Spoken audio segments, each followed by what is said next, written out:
Okay, people, end in sight. Now, so I was talking the last time about Marx's conception of freedom and about the role that freedom plays in his theory. And do you remember I talked about different concepts of freedom, positive concepts of freedom, negative concepts of freedom, freedom of contract, and then Marx's notion of freedom as the development of powers.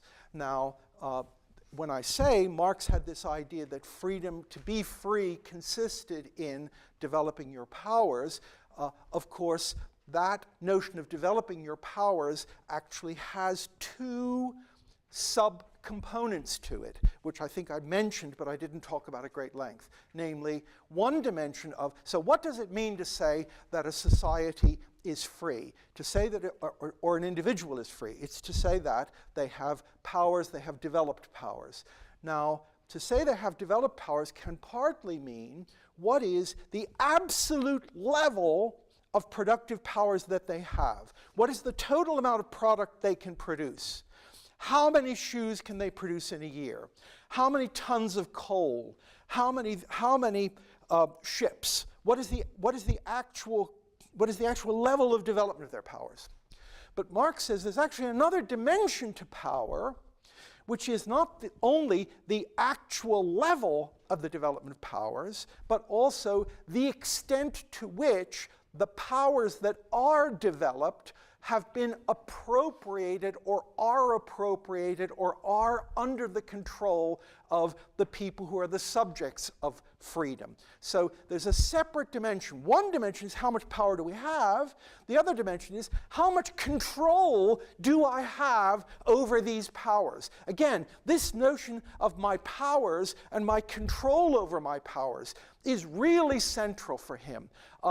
And it's central, as you see, in the whole discussion of alienation. Alienation is, in a way, a state of affairs where my powers are out of my control. So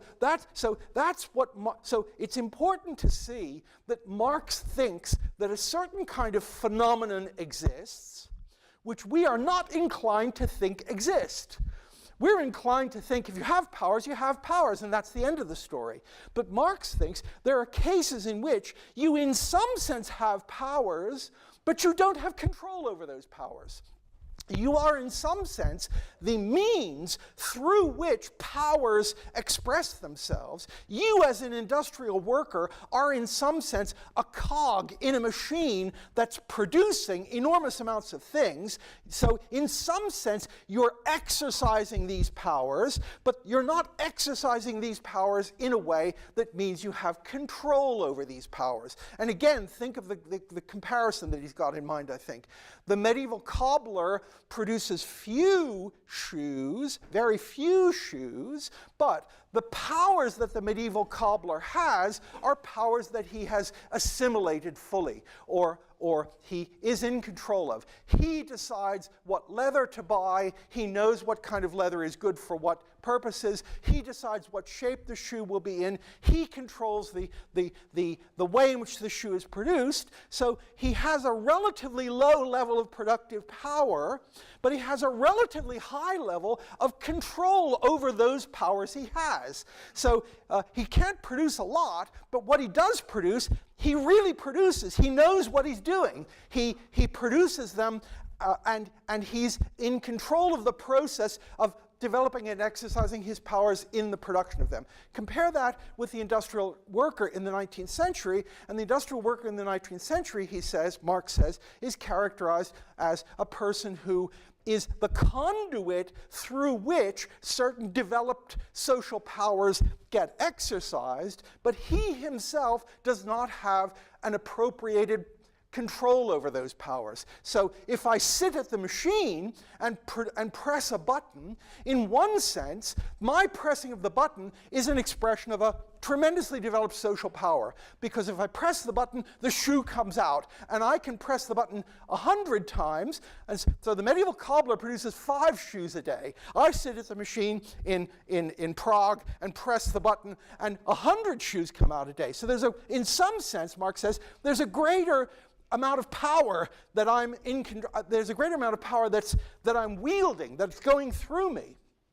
But the greater amount of power that's going through me is not a kind of power over which I, as the person who wields it, have as much control as the medieval cobbler, because I didn't make the machine, I don't set the work times, I don't set the controls on how the shoes are produced, etc. So it's this discrepancy, and in a way, that's the discrepancy that Marx is really keen to think about when you think about history. He's interested in history as a process in which freedom develops, but freedom develops along these different dimensions. So freedom develops along the dimension of increase of total social powers. Freedom also develops along the dimension of people getting more and more control, reappropriating more and more fully the powers that they have. The German term here is Aneignung, right? Or Wiederaneignung, making the power your own. Aneignung means eigen is one's own. So ich eigne mir diese Kräfte an. I appropriate these powers. I make these powers my own. So the industrial worker hasn't made those social powers his own to the extent to which the medieval craftsman made those powers his own. So there's one dimension which is the absolute amount of power. There's another dimension which is the appropriation of power, and that's connected, of course, with the other distinction which I talked about before, which is the notion of social powers and individual powers, right? There's a connection between those two things. It's not exactly the same thing, but that's all of history. So all of history, according to Marx, is a sequence of stages in which those dimensions go out of kilter and come back in, go out of phase with each other and come back into phase with each other. And that's what. So it's important to see that the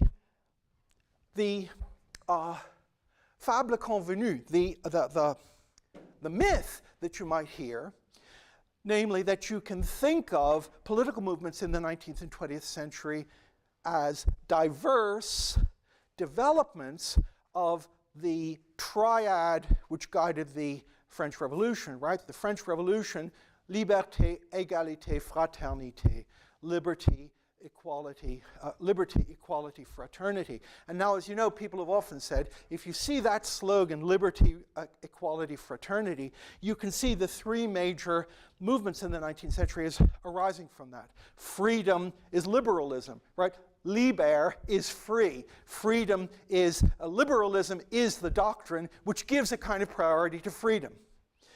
Marxism as the doctrine which gives a kind of priority to equality, égalité.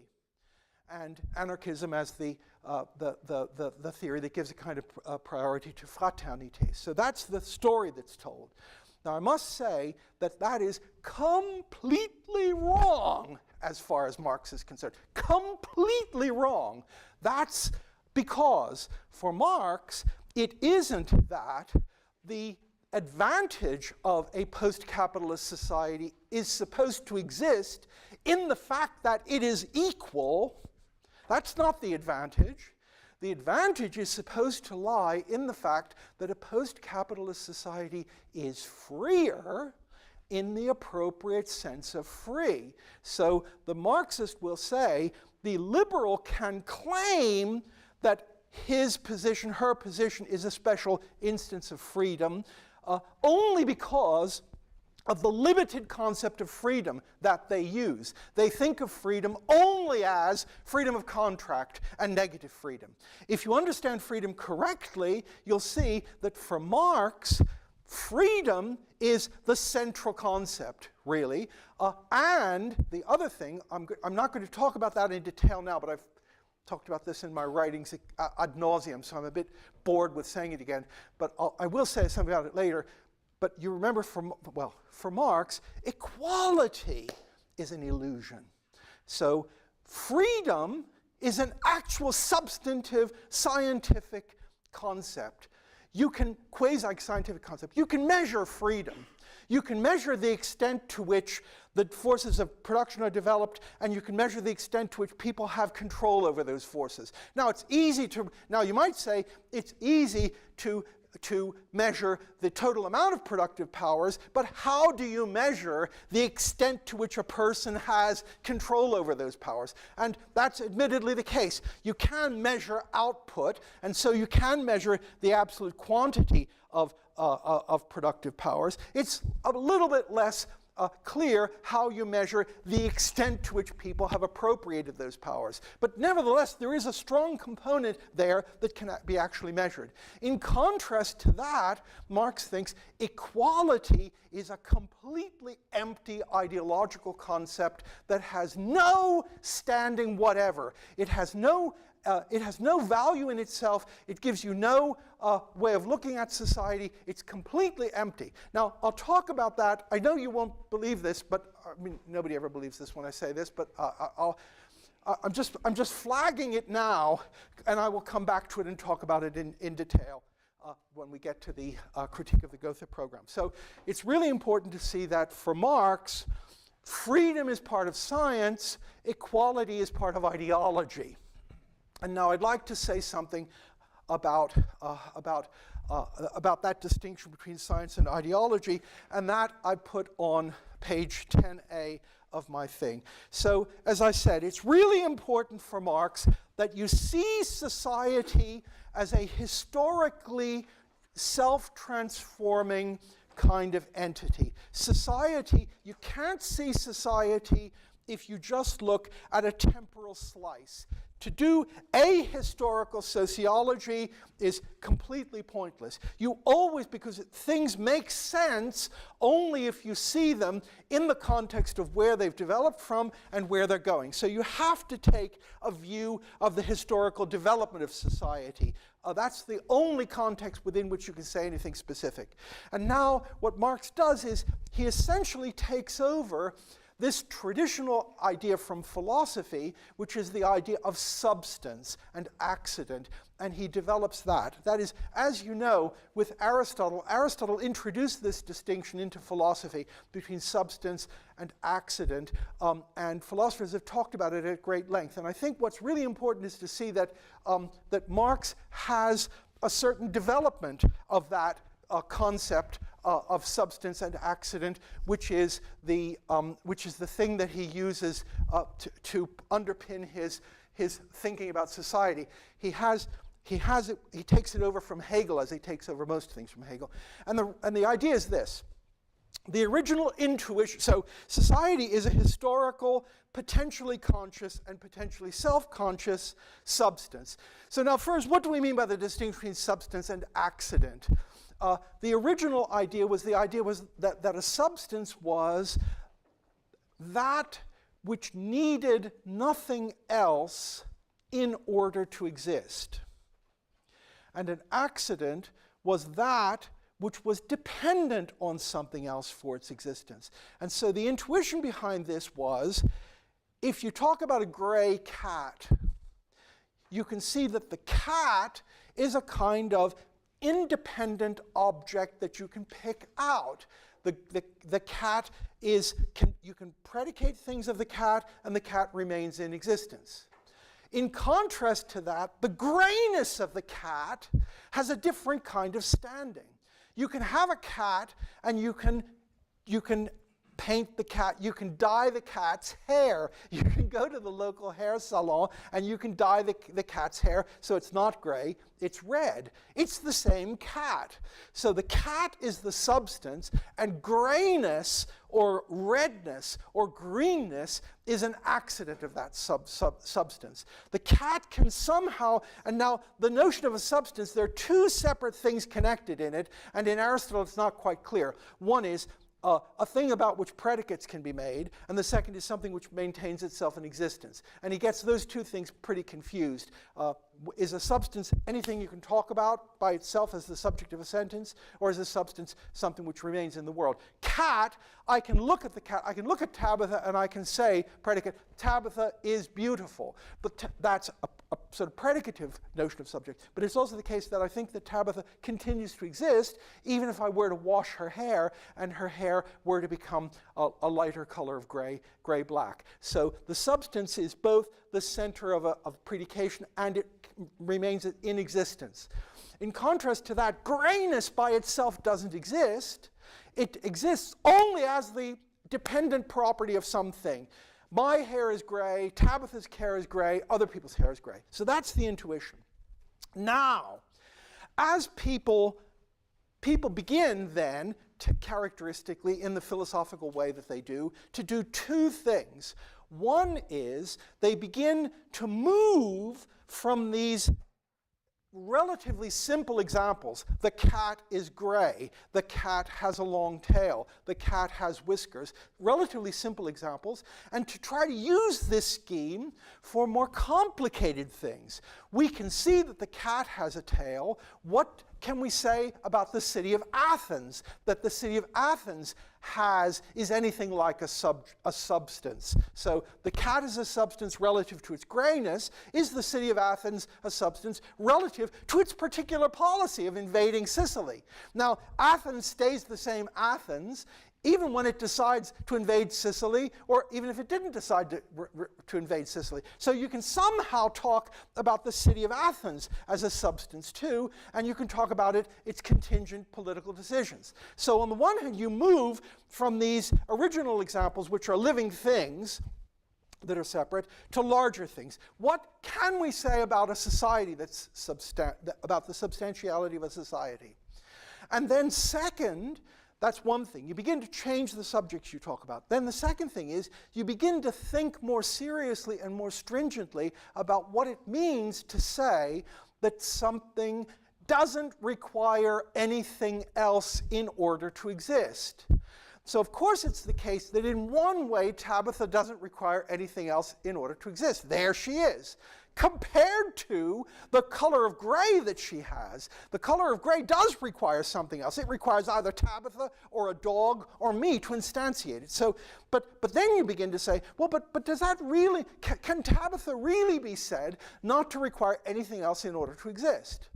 And then you begin to think, well, she's not really a substance, because there she is, I can talk about her with a predicate, but it's not the case that she requires nothing else in order to exist. If you don't feed her twice a day, she meows. If you don't feed her at all for a week, she falls over. If you were not to feed her for a month, she'd die. So there is some way in which these things, which are the original archetypical substances for Aristotle, namely animals, are not completely self-subsistent. They're not completely self-standing. They depend on other things in order to exist too. So the characteristic move in philosophy then is to move this concept of substance, to expand it, but also to make the requirements more stringent. So now suddenly, instead of being you're a substance if you're a thing that I can pick out and use a predicate about, you're a substance if you maintain yourself in existence. So Tabitha becomes a substance, and the soap bubble is not a substance, because the soap bubble emerges and what do you say? Bursts. The Tabitha doesn't emerge and burst. She walks around. So now a substance is a thing which is capable of maintaining itself in existence. It isn't just there, it doesn't just remain in existence, it is capable of maintaining itself in existence. She walks over to her food bowl, and by walking over to her food bowl, she takes nourishment. The nourishment is what's necessary in order to maintain herself in existence. Now, of course, if you begin that line of thought, you're in a way going to get somewhere, but in a way you're not going to get anywhere. Because then, of course, it isn't just enough that Tabitha needs the food in order to exist. In order to explain what Tabitha needs in order to exist, I'm going to have to get to bigger and bigger things. In order for the food to be there, it has to have been grown. In order for it to have been grown, etc. So So this is what Hegel says about the concept of substance. Substance starts out in this intuitive way, but the more you begin to think about it, the more you realize that Spinoza is right. Namely, if you really take the concept of substance seriously, if you really say this is a thing which has the property that it can maintain itself in existence and doesn't need anything else, if you really take that, then you'll find that the only thing that's a substance is the world as a whole, as a closed deterministic system. So the concept of substance, once you begin to think about it, moves, and it moves through individual animals, so it moves through rocks and pieces and bubbles to animals, and then it moves through human beings, and you can see that as it goes, you're never going to get complete self-sufficiency, but the categorization of entities according to how self-sufficient they are gives you a good criterion for various things. So the cat is less of a substance than, say, the whole species of cat. So because the cat is to some extent a substance, because the cat can go around and maintain itself in existence. The species cat can be seen as a bigger kind of substance, because even though the individual cat dies, the species has more control over this. So with human beings then, we can develop our control over the conditions under which we live. So that's the first part of the story. You begin to think about substance, you begin to take bigger things for substance, and you begin to think of the notion of being self-sufficient in a more stringent way. Then, of course, you think that you ask yourself whether you can apply this way of thinking to a society. And there, of course, Hegel and Marx say the same thing. Yes and no. That is, of course you can, because, of course, like all of these other terms, this is the notion of substance and accident, like all other terms, is not a dichotomy.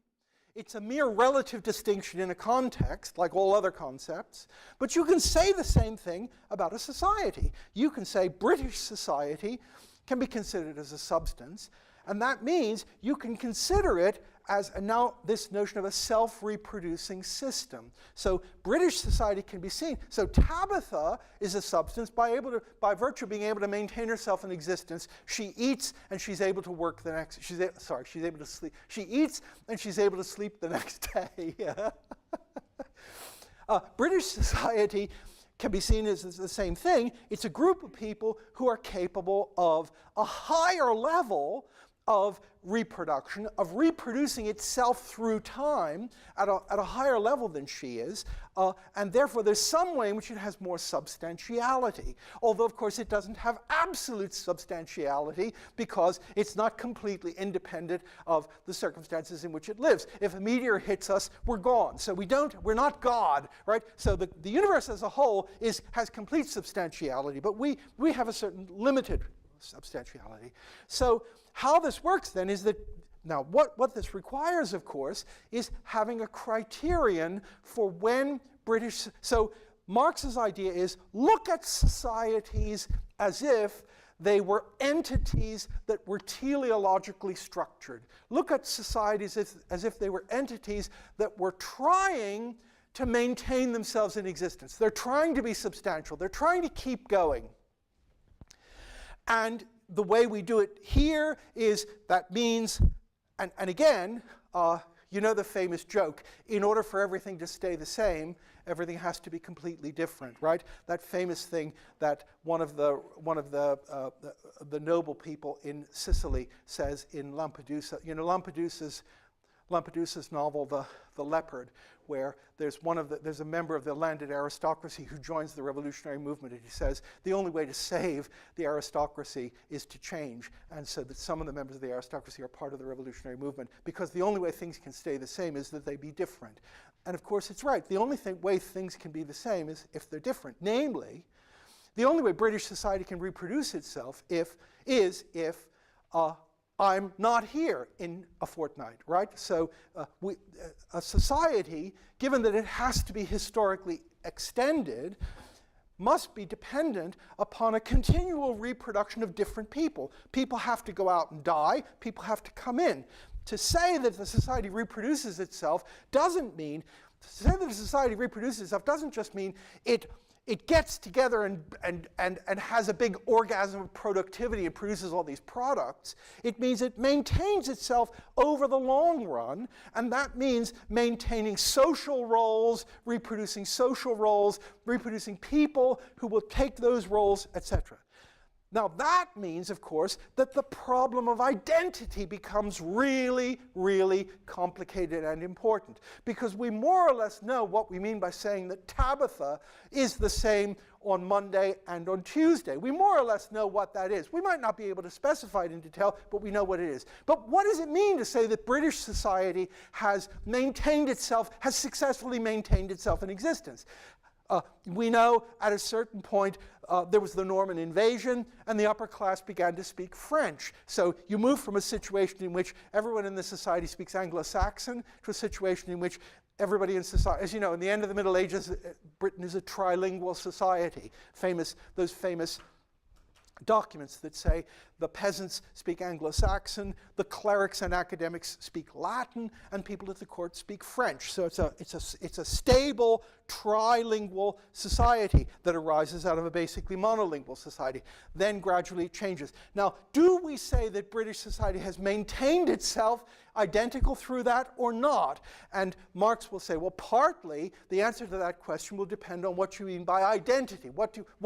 And that means it will depend on what you designate, what you characterize as the really important central and defining features, and what you take to be merely accidental features. So is it important that at one point everyone speaks Anglo-Saxon, and at another point some of them speak Latin and some of them speak French? Is that important? Or is it more important that the relations of agricultural labor remain the same? Because, of course, what happens is the Norman French come in and they take over basically an established form of land tenure and feudal obligations, and they change it in various ways. But basically, from a sufficiently disinterested far view, there's a kind of identity in the relations of rural production. There's a kind of identity there, and that might be more important than the fact that the upper class speaks Anglo-Saxon or the upper class speaks Norman French. So this is what Marx is thinking about. What does it mean? What are the central things in virtue of which you can say this is the important defining feature of the society, and if the society maintains that feature, then it is the same society. It has reproduced itself. Okay. Now, in the course of reproduction, and self-reproduction, if you are a society, you will need two kinds of things. One kind of thing you'll need knowledge about the world. So human society will be different from amoebas in that an amoeba keeps itself in existence without thinking about the world. Tabitha, depending on your views about animals, keeps herself in existence by virtue of, she has a one-track mind. She clearly has mental processes, but they're of a relatively rudimentary sort. She thinks like a philosopher. She just has a one-track mind. There's food, there's not food. I know how to get to the food. I don't know how to get to the food. Basta. End of the discussion. So, but Marx says you can't actually run a society with mental processes like that. You need knowledge. So part of the apparatus so Marx's idea is to understand phenomena like science or technology or knowledge, see them in the first instance. Don't look at knowledge and these things as a mirroring of the world. See them essentially as means in the process in which a society reproduces itself. So scientific knowledge is, I use a hoe, I use a rake, I use various things, but So we get the allotment garden, and I go out and I dig with my fingers, and we use a hoe. And one thing we might use is we might use our knowledge of fertilizers. So our knowledge of fertilizers means we take the fertilizer and put it in the ground. Now, what Marx says is, knowing that the fertilizer will do good is not in principle different from using the hoe. They're both components in this process by which the society is reproducing itself. So we're reproducing ourselves, and suddenly people discover that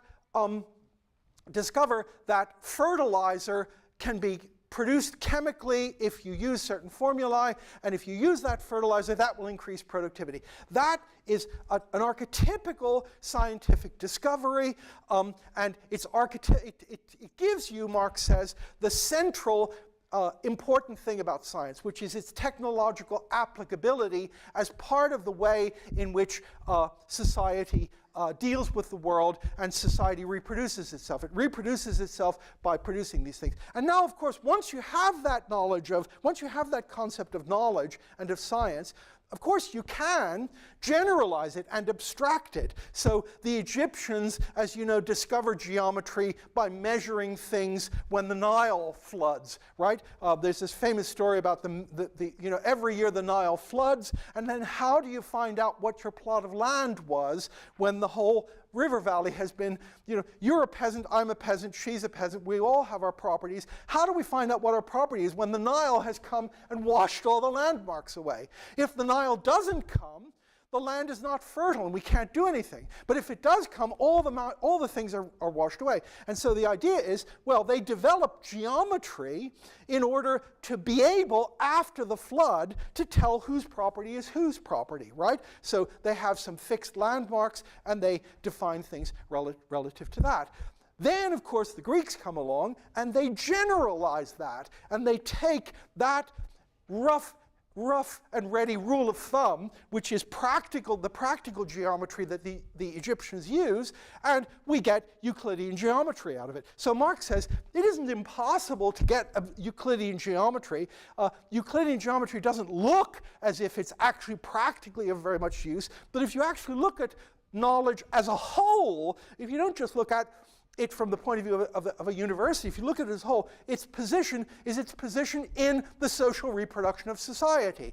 And part of that can be the usefulness of these things, and it can turn out to be very useful to abstract from the particular context. It turns out that abstraction is one of the most useful things you can do. So it turns out that you start out measuring things on the Nile, and then Euclid comes along and he makes this set of axioms and an axiomatic system, and it can turn out that can be part of the forces of production too. That can be part of the way in which the society reproduces itself, because once you have that schema, you can use it in other places.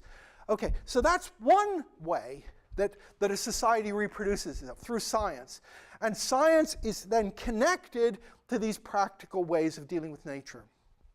But there's another thing that societies do in order to maintain themselves and reproduce themselves in existence, and that is, it's a fact about human beings that we prefer not to be forced to do things.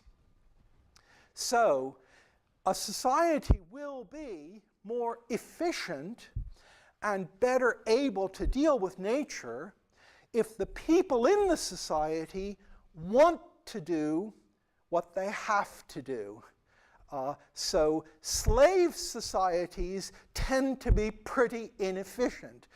The slaves don't want to work, so for every 10 slaves, you have to have an overseer with a whip. The overseer with a whip doesn't produce anything. He's there to keep the slaves in order. If you have 10 free peasants who are tilling the land in order to reproduce their families, they're likely to be easier, they're likely to be more committed to the work that they're doing, and they're likely not to need quite as strong a repressive apparatus.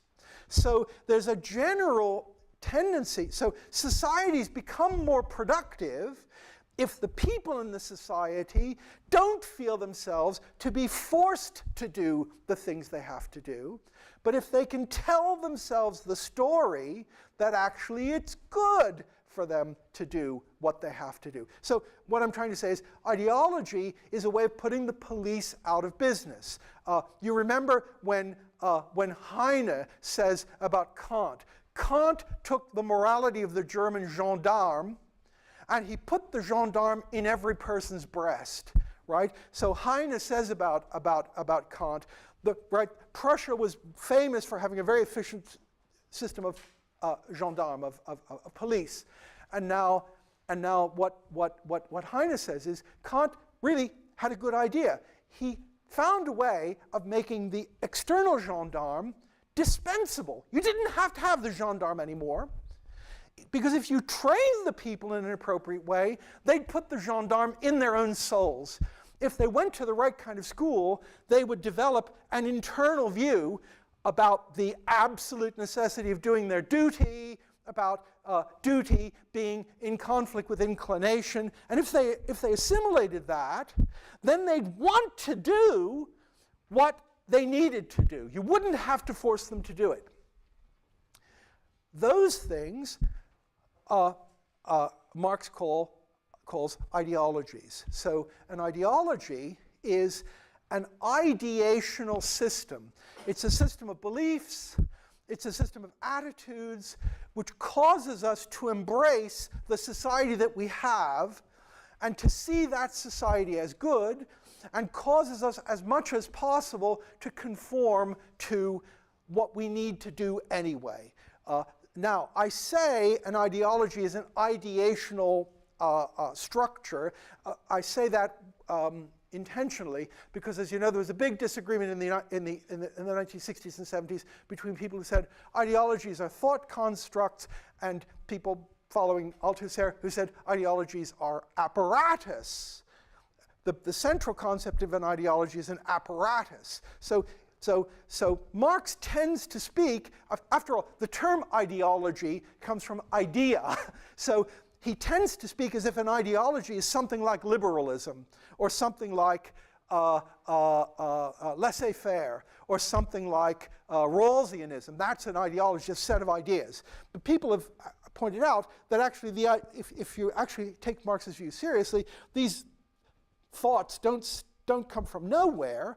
They'll be realized somewhere. They'll be institutionalized somewhere. So liberalism is an ideology, and you can talk about it as an ideology, but only because there's an apparatus, namely the school system and the newspapers, and that apparatus actually inculcates this into people. So you can only understand the ideology if you see it as having some kind of realization in a sector which is really an apparatus which inculcates it into people. So the basic idea now, and then so Marx says, so therefore ideologies will have the property that they will be ideational.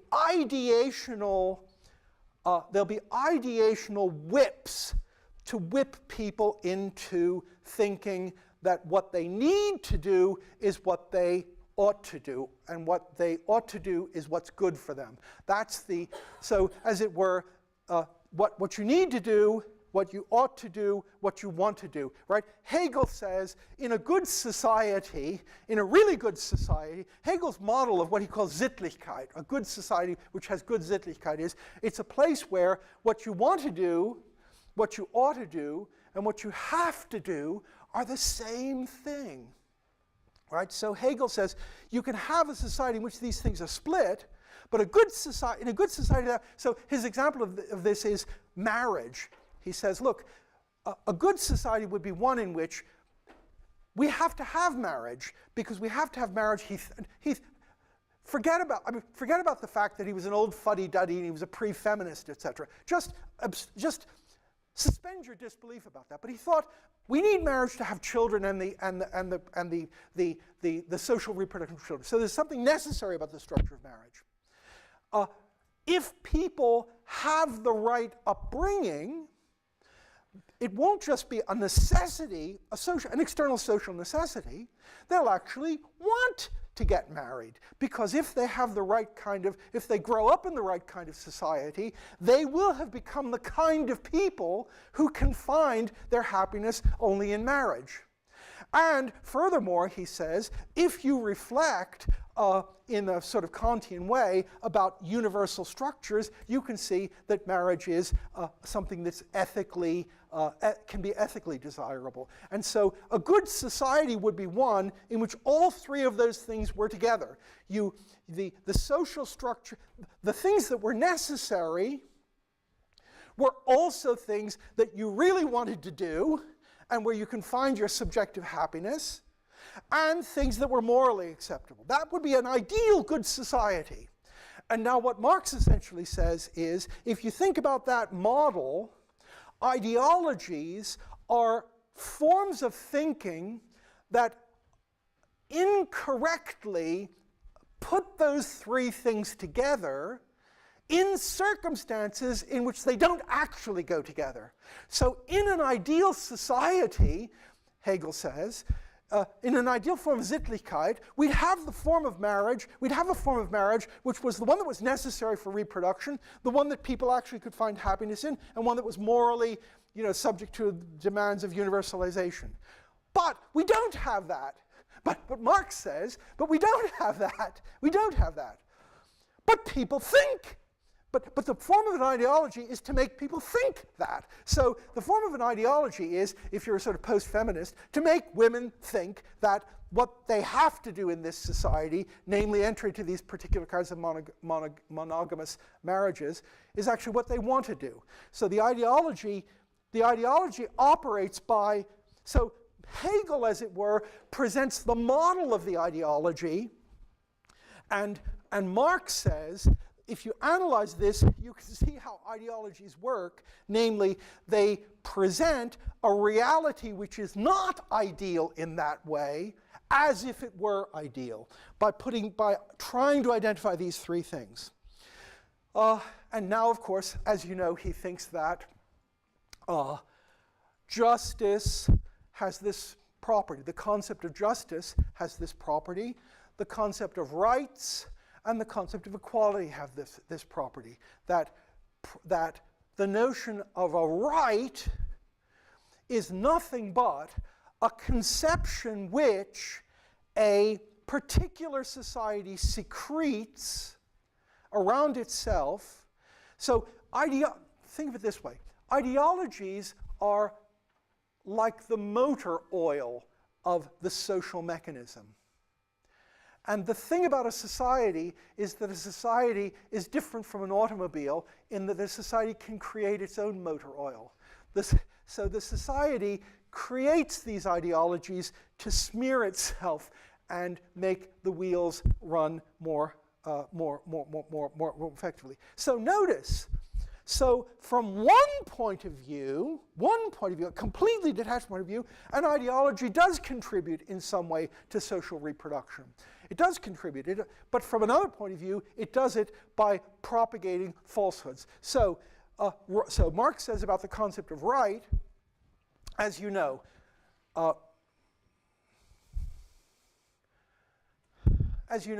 concept of right is a sort of invention of the modern era, right? I mean, there are no rights in the ancient world. The concept there's no way of saying right, a right, no way of speaking of a right in Greek.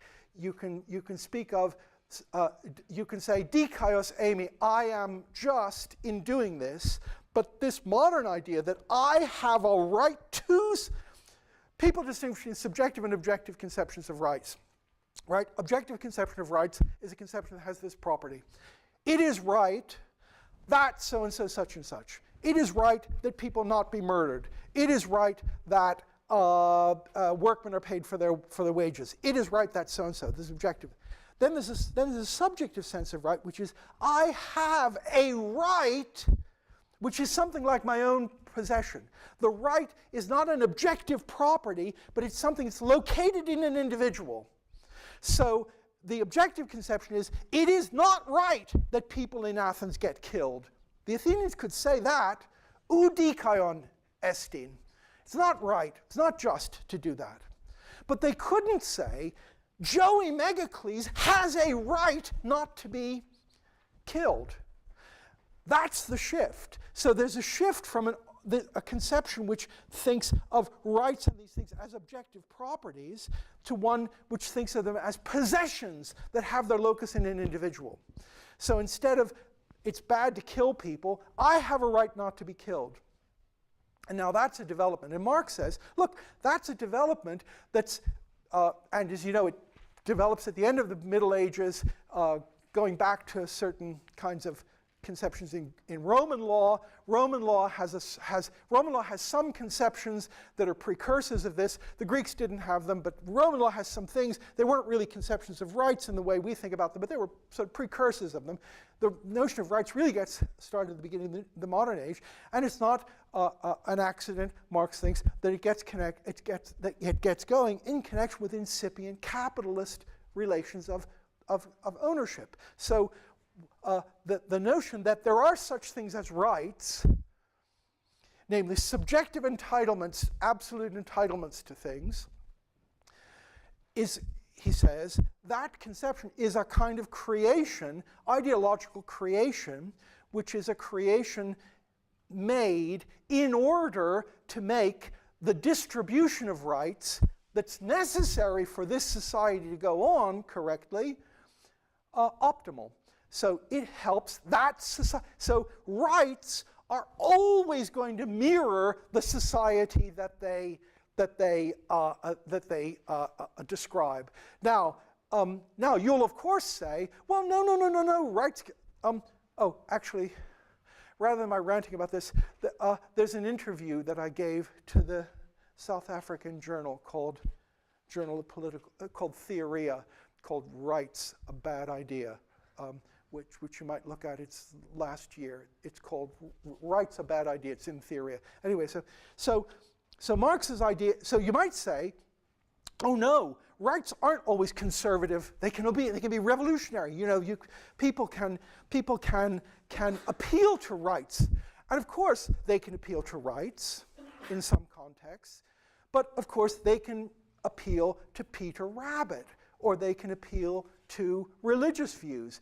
People can appeal to anything in context. I mean, the fact that people appeal to something in a certain context doesn't mean the thing they appeal to has any kind of cognitive content. They will appeal to the will of God. They'll appeal to all sorts of things. So they appeal to rights too. And what Marx thinks is appeal to rights can, in some contexts, be revolutionary. It can be revolutionary. But appeal to God in some contexts can be revolutionary. And from the fact that appeal to God can be revolutionary, it doesn't follow that the concept of God has any content. And equally, from the fact that you appeal to rights, it doesn't follow that the concept of rights has any more cognitive significance than the cognitive significance of telling you what this society, the way this society needs to think about itself in order to function efficiently. So that's an important thing about that. Actually, that's all I'm going to say because the time is almost up and I'm tired. And I want to start another topic next time.